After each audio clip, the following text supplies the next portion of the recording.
정말 반갑습니다. 저는 제 나이 17살 때 한월산 기도원에서 이천성 목사님의 로마서 설교를 듣고 주님을 개인의 구주로 영접하고 인생이 완전히 바뀐 사람입니다. 심지어 한국을 떠나기 전에 1990년 바로 전에 요 앞에서 버스를 타고 한월산 기도원에 올라가서 한 주 동안 기도하고 또 출발을 하기도 했습니다. 저뿐만이겠습니까? 얼마나 많은 사람들이 이 성복중앙교회를 통해서 은혜를 받고 또 이천성 목사님을 통해서 은혜를 받았겠습니까? 나중에 집사람을 만났더니 우리 집사람도 그 이천성 목사님을 통해서 은혜를 받고 사역자의 길을 가게 됐다는 것을 알게 됐습니다. 그래서 이 성복중앙교회가 예사롭지 않습니다. 너무 감사하게 이렇게 잘 성장해서 성경 중심의 신앙을 계속해서 계승해 나갈 수 있다는 것이 저를 포함하여 이 교회를 통해서 은혜 받은 전국의 많은 기독교인들에게 큰 기쁨이 되고 영광이 되고 또 감사의 조건이 됩니다. 정말 고맙습니다. 또 평소에 존경하는 길성원 목사님과 장로님들 이렇게 또 다시 불러주셔서 감사합니다. 작년에 문공부가 한국 사람들이 믿는 종교 가운데 제일 많이 믿는 종교가 무엇인지 조사를 했습니다. 한국 사람들이 뭐라고 답변했냐 하면 한국 사람들이 제일 많이 믿는 종교가 프로테스탄트 개신교입니다. 5,000년 역사 속에서 수많은 종교가 왔다 갔다 했는데 왜 프로테스탄트 개신교를 한국 사람들이 제일 많이 믿는 종교가 될 수 있었을까요? 그 배경에는 초기 기독교에 이 땅에서 불꽃처럼 살아갔던 선교사들이 있었습니다. 공식적으로 1884년부터 1984년까지 3,117명의 선교사들이 이 땅에 와 파송을 받아 헌신하고 희생하고 그 가운데 600명이 이 조국 땅에 묻혔습니다. 그래서 오늘은 이 땅에 들어왔던 최초의 선교사로 160년 전에 복음을 전하러 오셨던 토마스 선교사님의 생애에 대해서 같이 살펴보려고 합니다. 제가 1990년에 이집트에 가가지고 선교하다가 감옥에도 가고 또 블랙리스트에 올라가서 더 이상 살 수가 없었습니다. 저하고 요셉하고 성경에 나오는 요셉하고의 공통점이 있는데 둘 다 애굽으로 내려갔더라. 그분은 억지로 끌려서 내려갔지만 나는 자원해서 애굽을 갔는데 또 다른 공통점은 둘 다 애굽 지하 감옥에 갇혔더라. 근데 제가 요셉보다 더 억울한 사람이에요. 요셉은 그 아름답다는 보디발의 아내의 얼굴이라도 보고 유혹이라도 받았지 난 본 적도 없어요. 그 지하 감옥에서 고생을 하고 있는데 동네 사람들 300명이 연판장을 돌려가지고 이 사람 좋은 사람이다, 이 사람이 했던 일들, 지난 수년 동안에 했던 일들을 정리해가지고 청원을 해가지고 제가 감옥에서 나오게 됐어요. 감옥에서 나왔는데 그때부터 정보부원들이 따라다니니까 복음을 전할 수가 없어요. 그러다가 블랙리스트에 올라갔다가 추방을 당했습니다. 그래서 영국 웨일즈에서 웨일즈 장로교단 소속 목사로 사역을 하는데 이 AD 2000년을 맞이했어요. 근데 여러분, 우리 한국에 대해서 영국의 중고등학교 교과서에 굉장히 많이 나와 있습니다. 왜냐하면 한국전쟁 때 미국인 다음으로 많이 파송한 국가가 영국이에요. 장진호 전투에서 2,000명이 죽었어요, 영국 군인들이. 거기에다가 한국에 들어왔던 많은 선교사들이 원래 영국 사람이에요. 영국 사람인데 이제 우리는 미국 사람으로 알고 있죠. 예를 들어서 언더우드라든가 사무엘 마펫이라든가 에비슨이라든가 존 헤론이라든가 이 초기에 유명한 선교사들이 그분 전부 다 영국 사람들이에요. 영국에서 태어나서 영국에서 살다가 유학을 미국으로 간 거예요. 유학을 미국으로 가서 졸업을 하고 한국에 선교사로 왔으니까 우리는 다 미국 사람인 줄 알지만 아니에요. 다 영국 사람들이에요. 그러니까 얼마나 한국 사람으로서 이게 고마워요. 그래서 AD 2000년을 맞이해서 이 웨일즈 사람들에게 교회 지도자들과 또 한국전에 참전했던 분들을 초대해가지고 웨일즈의 수도가 카디프라는 데인데 거기 세인트 데이비스 홀이라고 성악하는 사람들에게 제일 유명한 3대 콩쿠르를 하는 세계적인 하우스가 있습니다. 거기 한 2,000명 영국의 지도자들을 초대해가지고 또 김희한 박사님을 초대해서 저하고 같이 집회를 인도했는데 그 내용이 BBC 방송의 탑뉴스로 나왔어요. 저녁에 나왔어요. 제가 일부분만 보여드리려고 합니다. An unusual congregation has been filling the pews in a small church in Llanover near Abergavenny. A 60-strong choir from South Korea has been there, commemorating the man who helped bring Christianity to their country. Robert Jermaine Thomas was born in Abergavenny, but was killed during his mission to the Far East during the 1860s. For more on that story, our arts and media correspondent John Gower takes up the story.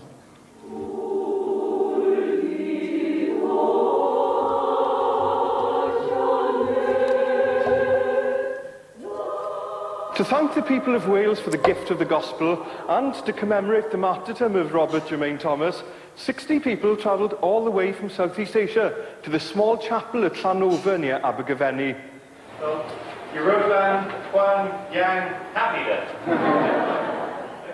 Local Welsh Assembly member David Davis welcomed visitors in his best Korean. Although the centrepiece of the proceedings was the unveiling of a commemorative plaque, there was evidence enough that South Korea is also a land of song. I think that Korea also, people like this song very much, especially Korean choir is very famous in all over the world. And Wales also, people like singing a lot. There are now 12 million Christians in Korea. Many of them look to Wales as their spiritual home and are happy to acknowledge the fact with a song in their heart. 예, 영국의 BBC1, BBC2, S4C, ITV 네 방송국이 동시에 탑뉴스로 이걸 보내줬어요. 어떤 방송은 4분을 보내줬으니까 굉장히 아주 쇼킹한 일이었죠. 왜냐하면 많은 선교사들이 한국 땅에 와서 헌신했는데 이제는 한국의 목회자가 또 한국 사람들이 영국 땅에서 이런 사역을 하고 있다고 하니까 그들에게는 굉장히 신선한 충격이었어요. 근데 며칠이 지나고 나서 한 어르신이 저를 찾아왔어요. 내가 토마스 선교사의 후손이라는 거예요. 원래 토마스 선교사님은 순교하셨기 때문에 자녀가 없어요. 근데 토마스 선교사의 여동생이 엘리자베스 토마스인데 그 여동생이 토마스의 모든 유품을 가지고 있다가 그의 5대 증손자가 저한테 가지고 온 거예요. 그래서 저한테 저거를 전달해 준 겁니다. 제가 너무 바빠가지고 못 보다가 한 2년 만에 풀러보게 됐는데 거기에서 토마스 선교사가 개인적으로 부모님에게 보낸 5통의 편지 또 그가 사용했던 사진들 많은 자료들을 이제 보게 된 거예요. 그래서 토마스 목사전이라는 책을 써서 한 수만 권이 한국에서도 팔렸죠. 한국 땅에 들어와서 최초로 순교했던 토마스 선교사, 그는 어떤 사람이었을까요? 한국에 선교사들이 들어올 때 사무엘 마펫이 이제 들어왔어요. 들어오니까 언더우드가 사무엘 마펫에게 뭐라 그러냐면 한양에 있으면 절대 복음을 전하기 때문에 지방으로 가라. 왜냐하면 이 고종이 기독교를 굉장히 싫어했어요. 기독교가 들어오면 나라가 망하는 줄 알았어요. 그래가지고 우리 잘 알지 않습니까? 1866년 병인박해 때 8,000명의 천주교인을 학살한 사람입니다. 기독교는 어떤 경우라도 허락을 안 했어요. 그런데 어쩔 수 없이 재중원이라든가 어쩔 수 없이 이화학당은 허락을 했어요. 교육과 병원은 허락하지만 교회와 세례는 어떤 일이라도 허락을 안 했어요. 그러니까 언더우드가 너무나 그걸 잘 아니까 여기에 있다가는 복음을 전할 수가 없으니까 사무엘 마펫 보고 평양으로 가라 그럽니다. 사무엘 마펫이 이제 평양을 가요. 평양을 누구하고 같이 가냐면 한석지라는 전도사죠. 그 조사하고 같이 평양을 가는데 평양에 가가지고 여관에서 이렇게 잠을 자는데 여관의 이 벽지가 또 창호지가 전부 한문 성경이에요. 이렇게 이 한석지가 한학을 전공한 사람이니까 깜짝 놀래가지고 그 주인 최치량을 부릅니다. 아니 어떻게 이게 다 한문 성경인지 혹시 아냐고 이게 다 한문 성경으로 도배가 되어 있다고, 온 집이. 그러니까 이 최치량이 뭐라 그러냐면, 내가 11살 때 대동강변에 놀러 갔다가 한 서양 선교사가 3권의 책을 줘가지고 내가 그 책을 받아가지고 가지고 있었는데, 얼마 후에 저너럴 셔먼호가 불타고 나서 누구든지 금서를 가지고 있는 자들은 사형에 처한다는 소문이 퍼지니까 무서워가지고, 금서가 성경이죠, 무서워가지고 3권의 성경을 영문주사 박영식에게 갖다 준 거예요. 정부의 관원이니까.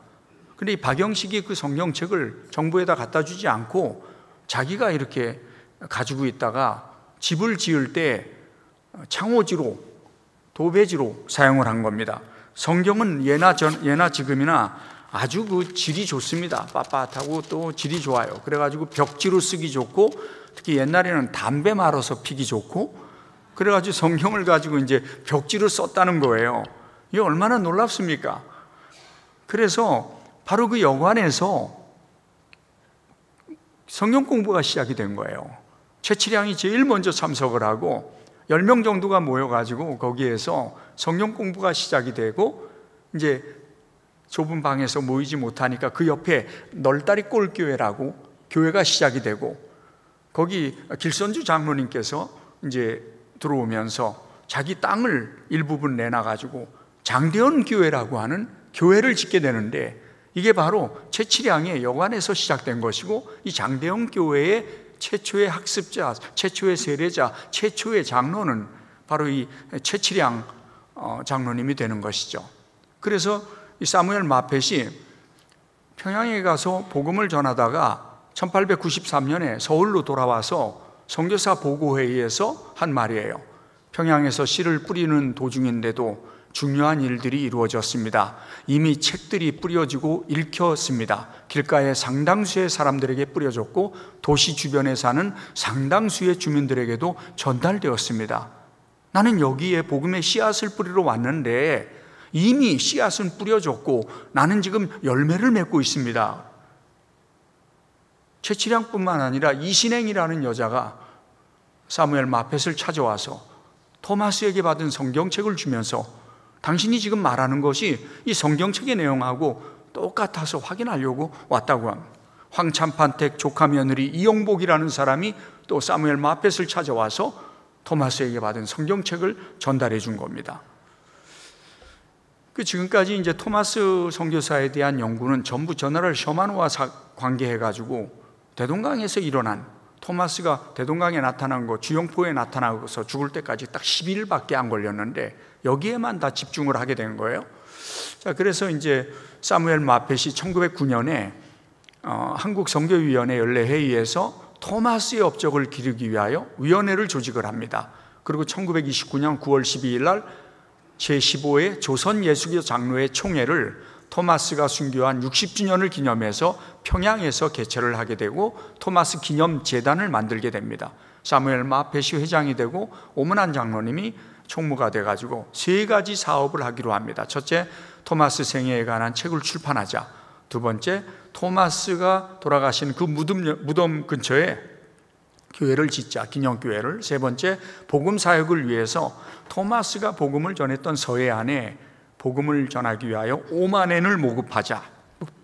그래가지고 1927년에 토마스에 대한 책이 처음으로 나오게 됩니다. 그리고 토마스의 묘지가 바라보이는 곳에, 조왕리라는 곳에 한 1000평의 땅 위에 토마스 순교 기념교회가 지어지게 됩니다. 1927년에 영국 해외 성공회와 토마스 선교사 순교 60주년을 기념하면서 서울 승동교회에서 기념 예배를 드려요. 토마스 선교사가 이 땅에 들어온 이후부터 그날까지 1418만 5027권의 성경이 배포되고 언더우드의 아들 원한경 박사가 또 서경조 목사 등이 순서를 맡게 됩니다. 1930년대까지만 해도 조선에 최초에 들어왔던 선교사는 토마스며 그가 순교자라는데 아무도 반론을 제기하는 사람은 없었습니다. 근데 일제가 나서서 이제 반론을 제기합니다. 토마스는 나쁜 놈이다. 저너럴 셔먼호는 조선을 침략하기 위해서 온 미 제국주의의 침략선이다. 이렇게 역사를 왜곡하기 시작합니다.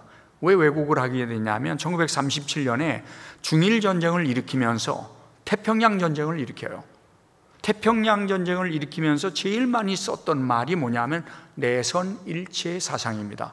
내선일체는 일본과 조선은 하나다라는 거예요. 그전에는 절대 그런 말 한 적이 없어요, 일본 사람들이. 근데 태평양 전쟁이 시작되면서 내선일체라는 말을 쓰기 시작합니다. 조선과 일본은 하나다. 왜 그 말을 쓰기 시작했을까요? 그 전까지만 해도 무시하고 함부로 하다가 태평양 전쟁에 동원할 군인이 필요했기 때문입니다. 군인을 강제 동원하기 위해서 내선일체 사상을 전파하게 됩니다. 그때 왜 우리가 태평양 전쟁을 일으켜야 되느냐는 이유가 뭐냐면 바로 미 제국주의가 제너럴 셔마노라는 침략선을 보냈고 토마스라는 사람을 통해서 이 나라를 공격했기 때문에 이제 우리는 내선일체, 조선이 공격을 받았으니까 일본이 조선을 공격을 받은 거다. 그래서 태평양 전쟁을 일으키는 명분으로 이용을 하게 된 거예요. 태평양 전쟁은 미국의 승리로 끝났습니다. 그런데 이번에는 북한에서 토마스의 생애를 왜곡하기 시작했어요. 북한의 초등학교 1학년 때부터 한국으로 말하면 고등학교 졸업할 때까지 반드시 공부해야 되는 조선 전사 13권이 있어요.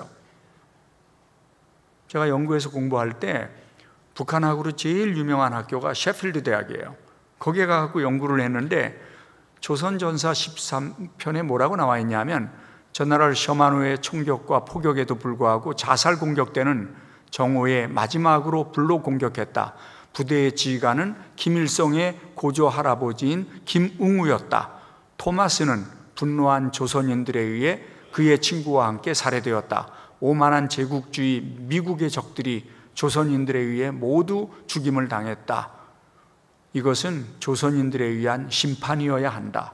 김일성의 고조 할아버지가 전나라 셔마노를 불태웠다는 거예요. 그래갖고 제가 족보를 조사해 봤더니 당시 김웅우의 나이가 9살이에요 9살짜리가 전나라 셔마노를 무찔렀대요. 이어서 보면은 김일성의 할아버지 김보현이 토마스를 때려 죽였다 이렇게 나옵니다. 김보현은 태어나지도 않았는데 이 북한에서는 북한의 건국 신화에 전나라 셔마노를 이용해 먹은 거죠. 반미 제국주의의 명문 가문을 형성해서 전나라 셔마노를 물리친 가문으로 조작을 하고 역사를 왜곡해서 북한에서는 여전히 토마스는 미국인 스파이로 남아있고 전나라 셔마노가 불탔던 그 자리에는 전나라 셔마노 격침비라고 하는 그 기념비석이 세워져 있습니다. 자, 토마스는 정말 어떤 사람이었을까요? 토마스는 영국 웨일즈에서 태어납니다. 근데 그 아버지가 로버트 토마스라는 목사님이에요. 근데 이 목사님은 뭐 위대하게 알려진 분은 아니지만 어디에서나 존경받는 목회자였어요. 제가 이분에 대해서 연구하다가 눈물이 확 났던 적이 있어요. 이분이 은퇴하는 날 많은 신문 기자들이 참석을 합니다. 그 기록을 남기죠. 거기에 이런 기록이 나와요. 로버트 토마스가 62세 때 장모로부터 많은 유산을 상속받았다. 그런데 그 많은 돈이 그의 삶을 바꾸어 놓지 못했다.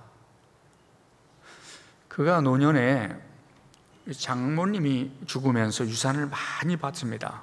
한국 돈으로 제가 환산을 해보니까 한 60억 정도. 여러분은 뭔 얘기를 해야 놀라는 척이라도요. 어마어마한 돈을 유산을 받아요. 이 가난한 목사가 큰 돈을 받습니다. 그런데 이 돈을 전부 가난한 자들에게, 그리고 공익단체에, 선교단체에, 학교에 장학금으로 기부합니다. 제가 이 초상화는 자기가 졸업한 브래콘 칼리지, 개혁주의 그 목회자들을 양성하는 신학교에 6억을 기증한 겁니다.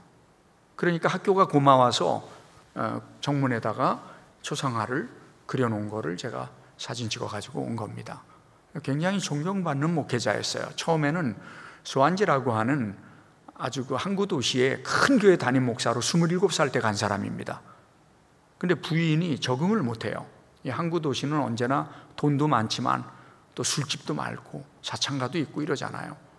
지저분하고 이러니까 적응을 못해. 그러니까 부인을 위해서 2년 만에 이 교회를 사임을 해요. 그리고 부인 옆 동네에 있는 라야다라고 하는 조그마한 교회 담임 목사로 가요. 여기서 토마스가 태어납니다.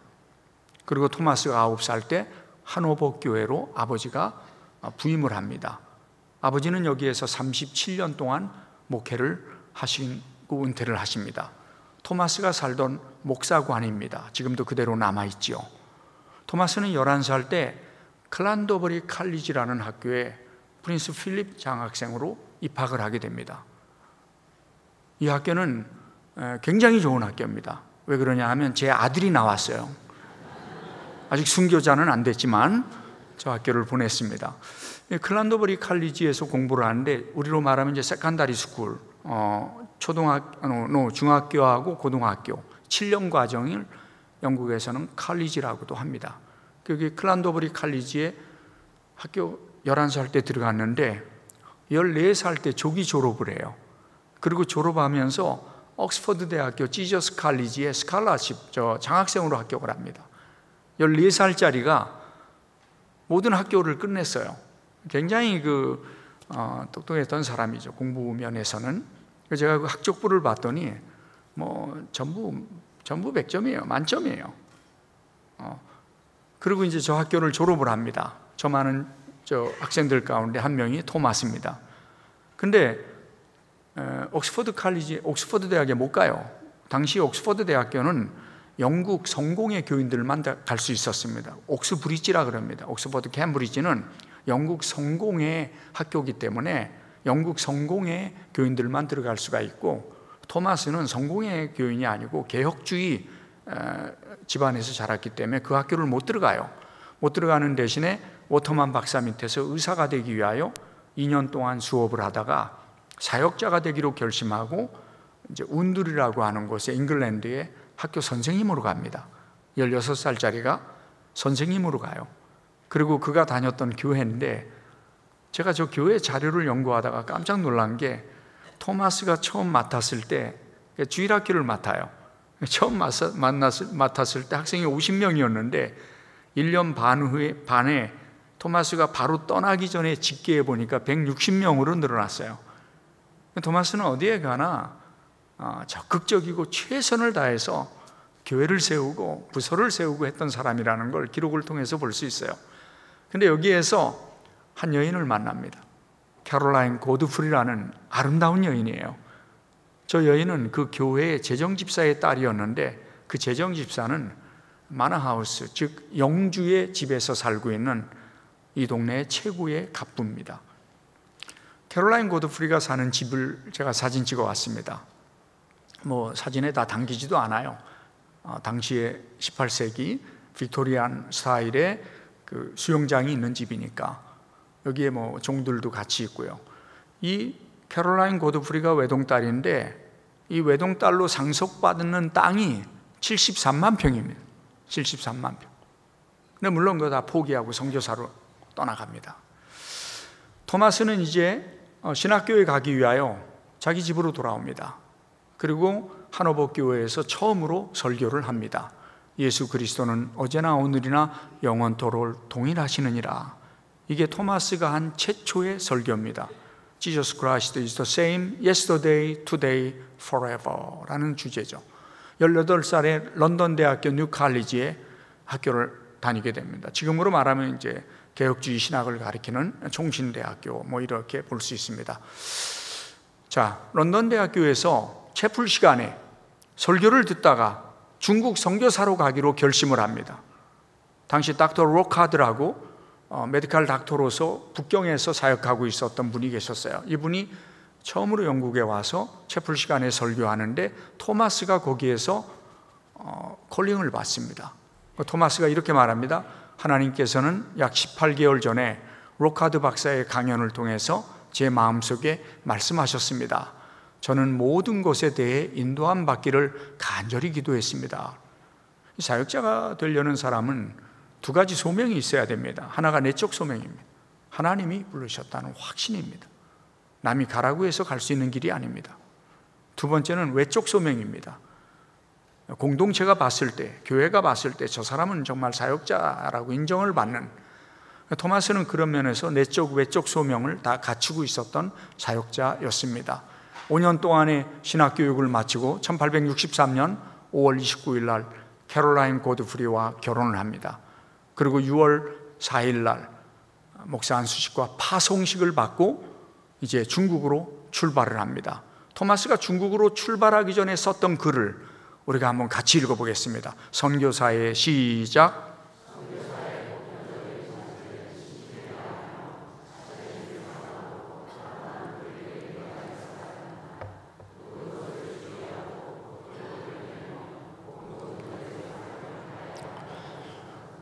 중국으로 출발하기 전에 비장한 마음으로 썼긴 했지만은 뭔가 앞에 커다란 일이 기다리고 있는 듯한 인상을 지울 수가 없죠.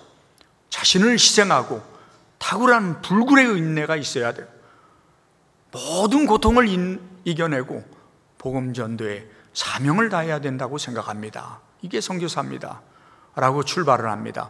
그레이브젠드 항구에서 폴 메이스호를 타고 가는데 8명의 영국 선교사가 중국으로 출발합니다. 근데 8명 가운데 단 한 명도 중국으로 돌아온 사람은 없습니다. 캐롤라인은 상해에서, 토마스는 조선에서, 그리고 제임스는 천진에서 돌에 맞아 순교했고, 그 다음에 체프에서, 쪼는 북경에서, 알렉산더는 또 연대에서 전부 죽습니다. 한 명도 영국으로 돌아오지 못했습니다. 중국에 도착한 토마스는 상해에 도착을 합니다. 상해에 도착을 하자마자 언어를 배우고 짐 정리를 하다가 봄이 됐어요. 앞으로 한코우라는 곳에서 사역하기로 결정을 했었습니다. 왜냐하면 한코우에는 가운데 앉아있는 그리피스 존이라고 하는 웨일즈 출신 선교사가 사역을 잘하고 있었기 때문에 그 사역에 함께 동참하기로 하고 중국을 갔던 거였습니다. 근데 부인은 만삭이었어요. 임신을 했어요. 그러니까 가지 못하고 자기 혼자 2주 동안 한코우를 다녀오게 됩니다.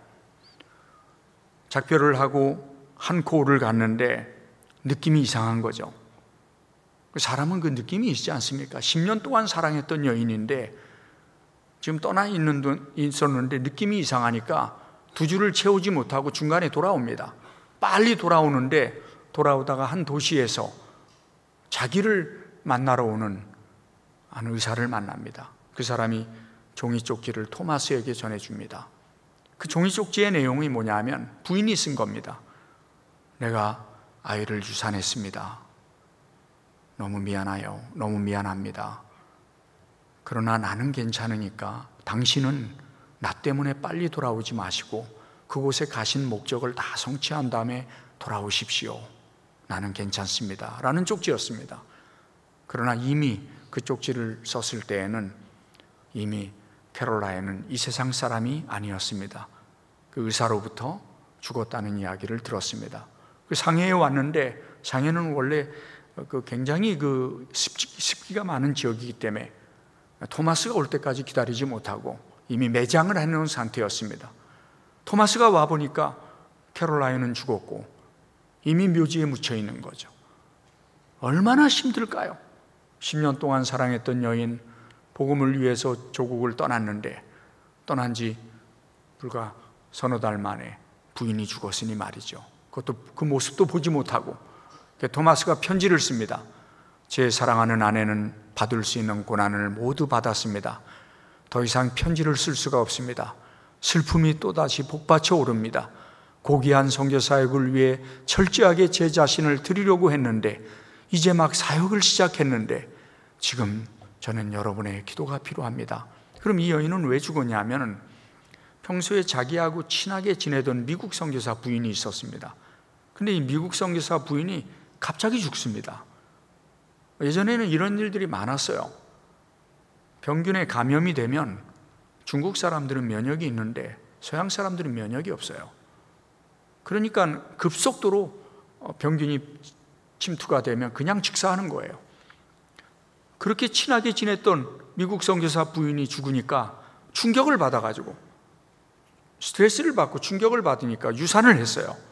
유산을 하면서 인펙션, 감염이 돼가지고 3일 만에 죽은 거예요. 근데 사람이요, 죽기 전에 이렇게 보면, 저도 몇 번 경험을 해봤지만 죽기 바로 전에 잠깐 의식이 돌아온다든가 눈을 뜬다든가 그렇습니다. 바로 그때 남편에게 편지를 쓴 거예요. 나는 아프지만, 유산은 했지만 당신은 당신의 사명을 다 하고 오셔야 된다는 간곡한 편지를 쓰고 그대로 침몰을 하게 된 겁니다. 토마스가 통곡을 하면서 그러나 아까 약속했잖아요. 불굴의 투지로 복음 전파에 최선을 다하는 게 선교사라 그랬잖아요. 그래서 토마스는 내륙으로 들어가기 시작합니다. 1864년은 전 세계 선교 역사에서 보면 허드슨 테일러에 의하여 해안선 선교 시대가 시작됐다가 이제는 로버트 저메인 토마스라든가 또 우리가 알고 있는 그 중국의 그 유명한 선교사들이 내륙으로 들어가기 시작한 허드슨 테일러, 내륙으로 젊은 선교사들이 해안선에 앉아가지고 외국인 지역에만 있는 것은 선교가 아니다. 우리는 이 나라 사람들에게 복음을 전하기 위해서 왔다. 죽음이 우리를 막을지라도 우리는 간다. 그리고 내륙으로 들어가면서 내륙 선교 시대가 시작되는 해입니다. 이때 토마스도 마찬가지로 중국 내륙으로 들어가서 복음을 전하기 시작합니다. 그러나 이게 선교단체하고는 갈등입니다. 단체는 안전을 위해서 외국인 거주 지역에만 머물라 이런. 젊은 선교사들, 똑똑하고 현명한 선교사들이 중국인들에게 복음을 전하고 미전도 종족들에게 복음을 전하러 왔지, 우리가 이렇게 외국인 거주 지역에 편안하게 안주하려고 온 게 아니잖아요. 그러니까 들어가기 시작을 하면서 토마스가 1년 만에 선교회에 사임을 합니다. 토마스가 사임을 하고 어디로 가냐면 산둥반도로 갑니다. 거기는 자기를 신뢰해주는 알렉산더 윌리엄슨이라는 선교사가 있었어요. 사람은 자기를 신뢰해주는 사람을 향하여 발걸음을 옮깁니다. 알렉산더 윌리엄스가 토마스가 온 것을 보고 그를 따뜻하게 맞이한 다음에 워낙 언어가 탁월하니까 중국 세관의 통역관으로 일할 수 있도록 자리를 마련해 줍니다.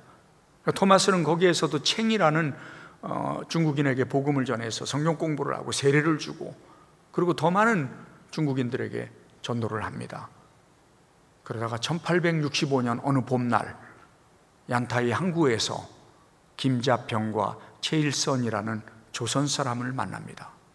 평생 처음으로 본 조선 사람이에요. 조선이라는 나라는 알지만 워낙 운둔의 나라이기 때문에 아무도 들어가 본 사람이 없는데 조선 사람이 항구에서 만나게 돼요.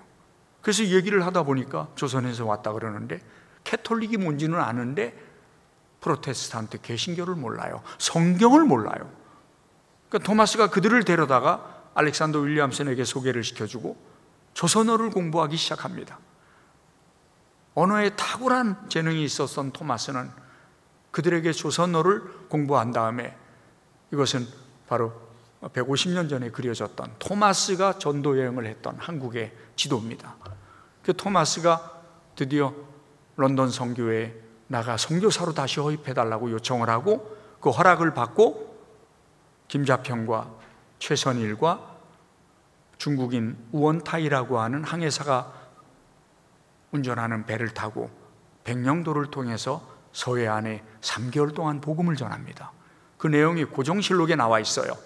고종실록에 보면은 배를 타고 있던 한 영국인이 모래사장에 한 뭉치의 종이를 던지고 남해를 향해 달아났다. 그 종이 뭉치 속에는 종이 한 묶음과 16권의 금서와 서양 달력이 있었다. 제가 어렸을 때만 해도 연말이 되면 제일 큰 선물이 달력이었습니다. 달력은 너무나 유용하기 때문에 버리지 않아요. 그러니까 달력과 금서, 성경책을 같이 주면 버리지 않습니다. 그렇게 성경책을 준 영국 사람은 토마스밖에 없지요. 3개월 동안 복음을 전하고 북경으로 갑니다. 왜냐하면 북경의 임지가 정해졌기 때문에 북경에서 토마스가 설교하던 교회입니다. 그런데 매년 조선에서는 중국의 명나라 이후부터 동지사를 보냈습니다. 설날 바로 전에 동지대에 도착하는 사절단을 보냈어요. 한양에서 출발할 때는 30, 40명이 출발하는데 평양을 가면은 150명으로 늘어납니다. 왜냐하면 1년에 한 번 유일하게 청나라와 무역을 하는 기간이었기 때문에 엄청나게 많은 물건들이 오고 가거든요. 150명이 동지사가 북경을 가는데 토마스가 한국말을 할 줄 아니까 동지사들을 만나서 복음을 전하는 겁니다. 그런데 그의 편지에 이런 내용이 나옵니다. 자, 앞부분을 제가 읽을 테니까 뒷부분을 여러분이 읽어주셔야 됩니다. 인간적으로 말하자면 조선인들은 기독교의 진리에 전혀 반대하지 않습니다. 제가 지난 가을에 서해안에서 배포했던 성경책들이 아름답고 인구가 많은 평안도의 수도 평양까지 들어가게 되었습니다. 이번 가을에 동지사로 이곳을 방문한 박시성을 가진 사람이 며칠 전에 저에게 말하기를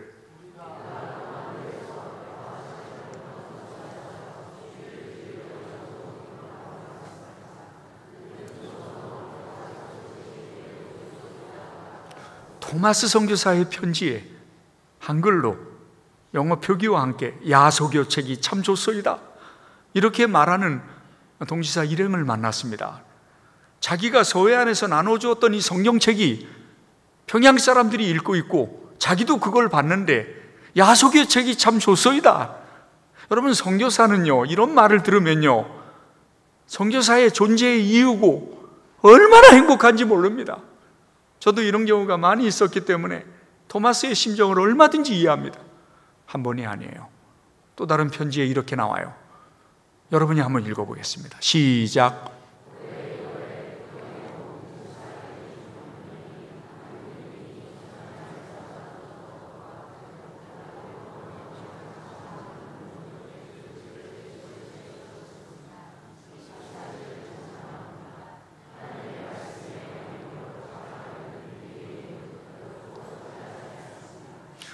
아까는 박가라는 상인이 그렇게 말을 했는데 이번에는 정사, 다시 말해서 고위 관리가 조용히 토마스에게 오더니 손에다가 쪽지를 지어주는 거예요. 쪽지 내용을 봤더니 한문으로 마태복음을 구해달라는 거예요. 서해안에서 나누어 주었던. 한 번도 아니고 두 번이나 이런 사건을 경험하니까 토마스의 가슴이 얼마나 뛰겠습니까? 아, 이 사람들이 영적으로 굶주리구나. 그들에게 복음을 전해야 되겠다. 그리고 평양에 가는 것이 그들에게 복음을 전하는 지름길이겠구나라고 생각을 합니다. 그러던 중에 제너럴 셔마누라고 하는 상선이 평양에 간다는 말을 듣고 복음을 전하기 위하여 알렉산더 윌리엄슨의 도움을 받아 많은 성경책을 가지고 평양으로 돌아오게 됩니다. 그러나 토마스가 평양으로 오기 전에 썼던 편지에 이런 말이 있어요. 나는 조선이 어떤 나라인가 하는 것보다 어떤 나라가 될 수 있는가 하는 점을 강조하고 싶습니다. 분명하게 조선은 큰 영향을 지닌 나라입니다. 조선인들은 절대 평범한 사람들이 아닙니다. 그들은 부지런하고 빈틈이 없으며 영리하고 게다가 단호한 성품을 지니고 있습니다. 미개한 나라라고 알려져 있는 이 조선 사람들을 만나면서 얼마나 정확하게 조선 사람들을 꿰뚫어 보고 있으며 조선 사람들을 통해서 앞으로 조선에 일어나게 될 하나님의 비전을 보고 있는 저 아름다운 시각을 한번 보십시오. 조선인들은 평범한 사람들이 아닙니다. 그들은 부지런하고, 얼마나 부지런합니까? 새벽부터 나와가지고. 이 한국인의 성격의 특성이거든요. 딜리전트. 이런 성격을 분명하게 파악하고 있었다는 걸 알 수 있죠. 저 시각을 보면요, 눈물이 나요. 아, 저런 시각을 가지고 조선 사람들을 봤구나. 위대한 민족이 될 민족이라는 가능성을 봤구나. 그러나 토마스가 평양에 들어오면서 무슨 일을 했을까? 세 가지가 기록에 남아 있습니다. 조선실록을 연구해 보면. 첫째, 배를 초청해 갖고 성경책을 나눠줬어요. 다 패턴이 똑같습니다. 배에 들어오라고 해서 토마스가 배를 구경시켜주고 자기 방으로 가더니 케이크를 대접해서 먹으라고 했는데 아주 달았다, 너무 맛있었다. 그리고 돌아갈 때는 성경책을 손에 쥐어주었다. 때로는 나를 위해서 기도를 해주었다라는 글도 있습니다. 패턴이 똑같아요. 두 번째, 제너럴 셔마누를 조사하러 온 정부 문정관들에게 캐톨릭과 또 프로테스탄트가 뭐가 다른지에 대하여 자세하게 가르쳐주는 장면이 나옵니다. 세 번째, 토마스는 특별히 많은 성경책을 나누어 주었습니다. 포리에서 500권의 성경책을 나누어 주었고 석호정에서 100권의 성경책을 나누어 주었습니다. 그래서 평양에 기록되어 있는 당시의 평양기라는 기록에 보면 토마스는 만나는 모든 사람들에게 신약 성경과 책을 나누어 주었다라고 기록하고 있습니다. 그러나 소크라테스가 말했나요? 악법도 법이잖아요. 조선은 세국 정책을 쓰고 있으니까 외국배가 들어오면 안 됩니다. 당시 평안감사 박 교수는 연암 박지원의 손자로서 아주 지식이 있고 상식이 있는 사람입니다. 그러니까 계속해서 협상을 합니다. 떠나라고.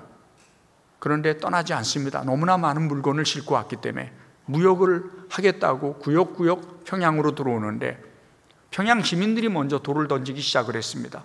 떠나라고 하니까 안 떠나니까, 돌을 던지니까, 위협감을 느끼니까 총을 쏘기 시작했어요. 그러면서 전쟁이 붙은 겁니다. 전쟁이 붙으니까 박 교수가 화공법으로 작은 배에다가 또 뗏목에다가 불을 질러가지고 큰 배한테 동시에 보내가지고 불타버리는, 이 화공법으로 1866년 9월 2일 날 전나라를 시험하는 불타버립니다. 24명이 모두 즉사하게 됩니다. 근데 마지막까지 토마스와 조능봉, 이 두 사람은, 조능봉은 토마스를 돕기 위해서 런던 선교회가 보낸 사람이에요. 이 두 사람은 백기를 들고 대동강변으로 나옵니다. 그리고 사람들에게 성경책을 나누어주고 마지막으로 자기를 죽이려고 하는 사람에게까지 마지막 성경을 나눠주고 장렬하게 순교의 길을 걸어갑니다. 이 자리가 토마스가 죽은 자리입니다. 이 자리가 토마스가 묻혀있는 자리입니다. 가운데 있는 할아버지가 자기가 직접 묻었다고 고백한 자리입니다.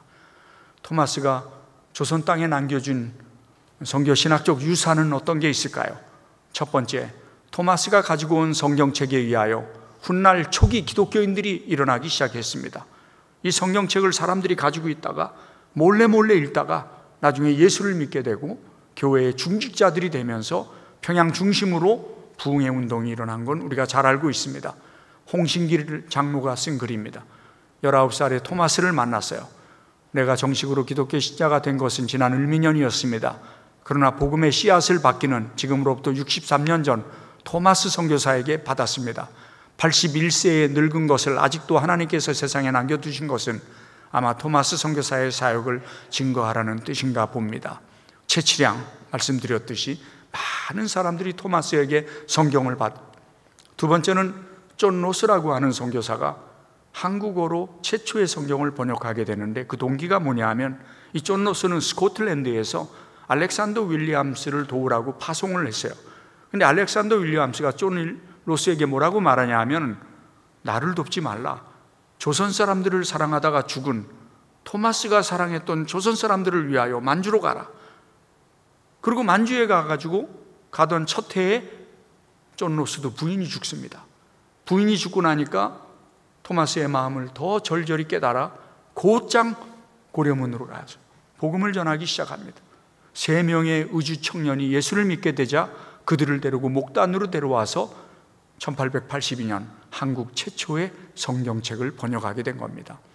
셋째, 토마스 선교사의 죽음은 한국교회에 보이지 않는 이정표가 되었다. 예수 믿으면 잘 먹고 잘 살다가 천국 가는 게 아니라 주님을 위해 헌신하고 희생하고 또 복음을 전하다가 순교자도 될 수 있다는 모델이 된 겁니다. 아, 예수 믿으면 복음을 위하여 순교할 수 있구나, 모델이 된 겁니다. 한국은 구한말, 이단 사설을 전한다는 이유로, 일제시대 신대 참배를 반대하는 이유로, 한국전쟁 때 유물론 사상을 반대한다는 이유로 1200명의 기독교 순교자가 나오게 된 배경에는 토마스 선교사의 순교가 있었기 때문입니다. 터툴리아는, 교회는 순교자의 피 위에서 성장한다 그랬습니다. 한국교회야말로 그 모델이 볼 수 있죠. 네 번째, 토마스 선교사가 죽은 다음에 2년 후부터 한 교회에 사역하였던 그리피스 존은 토마스의 순교가 헛되이 되지 않기 위하여 조선 땅에 선교사를 파송해야 된다고 하소연을 하면서 전 세계에 편지를 보내기 시작합니다. 다섯 번째, 토마스의 죽음으로 인하여 조미수호 통상조약이 맺혀지게 됩니다. 당시 미국은 남북전쟁이 끝나고 전 세계 패권 시대를 열어가는데 조선에 갔던 배가 24명이 다 불타 죽었다면 다시는 이런 일이 일어나서는 안 되죠. 그리고 또 조선은 전략적으로 동북아로 향하는 관문이기 때문에 향후 미국의 30년 동안의 모든 행정부는 조선과 수교를 맺는 데 전적으로 매달립니다. 심지어 신미양요 전쟁까지 일으키지만 한국이 문을 안 열어요. 그러니까 미국 상하원에서 전폭적으로 위임을 해가지고 슈베르트 제독에게 전임을 맡깁니다. 슈베르트 제독이 요코하마를 왔는데 일본 사람들이 도와주질 않으니까 이홍장을 만나가지고 조선과 수교를 맺게 해달라 그래요. 그때 이홍장이 이렇게 말합니다. 조건이 있다. 1조 1항에 조선은 청나라 속국이라는 말을 써달라 그래요. 슈베르트가 이렇게 말합니다. No, 조선은 청나라 속국이 아닙니다. 그렇게 말하면 나 미국으로 돌아가겠습니다. 그렇게 이홍장이 붙잡아요. 왜 그러냐면 남쪽에서는 강화도 조약으로 일본이 올라오고 북쪽에서는 러시아가 남하하는데 청나라는 힘이 없으니까 미국과 수교를 해서 막아놔야 돼요. 그런데 왜 슈베르트는 조선은 청나라의 속국이라는 말을 쓸 수 없다라고 했습니까? 그때 유일하게 전 세계에 한국에 대한 책은 딱 한 권이 있었습니다. 존 노스가 쓴 History of Korea라는 책인데 거기에 보면 존 노스는 조선은 미개국이 아니라 전 세계에서 최초의 금속 활자를 발견한 직지신경이라는 금속 활자를 발견해서 이 금속 활자가 실크로드를 따라 70년 이후에 독일로 가서 구텐베르크 활자가 나오게 된 배경이 됐기 때문에 조선인들은 문명국으로서 청나라에 영향을 끼친 나라라고 기록되어 있습니다. 슈베르트가 그걸 알았기 때문에 조선은 청나라 속국이 아니다라고 말할 수 있었던 거죠. 드디어 1882년 조미수호 통상조약을 제물포에서 맺게 됩니다. 여러분, 미국에서 역사적으로 딱 2번만 쌍방평등조약을 맺습니다. 그 가운데 첫 번째가 조미수호 통상조약입니다. 그 이유는 슈베르트라고 하는 인물이 있었기 때문입니다. 이 슈베르트는 제너럴 셔마노 사건과 토마스를 조사하기 위해서 왔던 셰난도의 함장이었고 한국에 대한 조회가 너무 깊었기 때문에 이런 조약을 체결할 수 있었던 겁니다. 이제 결론을 맺습니다. 토마스는 복음의 열정을 가지고 2차례에 걸쳐서 선교 여행을 왔다가 한국 선교의 첫 번째 순교자가 되었다. 토마스의 순교자 지위와 그의 선교에 대한 열정은 한국 기독교인들의 마음속에 살아있다.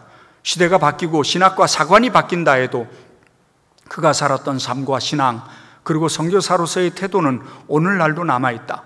이러한 신앙과 사상을 연구하여 그의 죽음을 순교로 바라보는 이 시대의 기독교인들이 계승 발전시켜 나가야 된다. 토마스가 우리에게 남겨준 마지막 유산은 베드로전서 1장 24절 25절입니다. 같이 읽겠습니다. 시작. 모든 육체는 풀과 같고 모든 영광은 들의 꽃과 같으니 풀은 마르고 꽃은 떨어지되 오직 주의 말씀은 영원히 서리라. 이 말씀이 곧 너희에게 전한 복음이라. 토마스는 160년 전에 이 땅에서 사라졌고 많은 선교사들로 이 땅에서 승화했지만 그들이 전했던 하나님의 말씀은 오늘도 저와 여러분의 가슴 속에 살아있고 이 새벽을 깨우고 나아가 다음 세대까지 또 역사를 발전시킬 동기가 된다는 것을 확신합니다. 토마스가 마지막으로 했던 말로 오늘의 말씀을 마치려고 합니다. 이 사진은 토마스의 또 다른 사진입니다. 중국으로 가기 2년 전에 수안지에 있는 한 사진관에서 찍은 토마스의 또 다른 사진입니다. 그의 마지막 편지, 마지막 구절을 읽고 오늘 말씀을 마치려고 합니다. 시작. 조선인들은 어느 민족보다 복음 진리에 관심이 많은 민족입니다. 이 사실을 알았기 때문에 자기 생명 하나 기꺼이 조선인들을 위하여 내어놓아도 전혀 부족함이 없고 이 조선 사람들을 위하여 어떻게 해서라도 복음을 전해야 된다고 생각하고 27살의 나이에 이 땅에 순교자로 살았던 토마스를 우리 다시 기억하면서 우리 또한 순교적인 신앙, 그가 가졌던 그 믿음, 불꽃 같은 남은 생애를 살다가 이 땅에 사역했던 많은 선교사들 앞에 부끄럽지 않은 그런 삶이 되시기를 주님의 이름으로 부탁합니다. 하나님 아버지 고맙습니다. 이 새벽에 주의 전에 나와 예비할 수 있는 특권과 은혜와 은총을 주신 거 감사합니다. 하나님 아버지, 이 조국 대한민국에 어떻게 복음이 들어왔고 어떻게 여기까지 왔으며 또 어디로 가야 하는지에 대한 모든 일들을 주님 앞에 부탁드립니다. 하나님 아버지, 저희를 지켜주시옵소서. 다시 한번 저희들에게 은혜를 주시옵소서. 성령의 충만함을 주시옵소서. 믿음으로 우리의 삶을 극복하고 믿음으로 이 조국 대한민국을 지켜나갈 수 있도록, 또 이 신앙을 다음 세대까지 계승할 수 있도록 은혜를 주시옵소서. 하찮은 인간의 말은 다 십자가 뒤에 감춰주시고 꼭 필요한 말씀만 기억 남는 시간 되게 하여 주시옵소서. 예수님의 이름으로 기도하옵나이다. 아멘.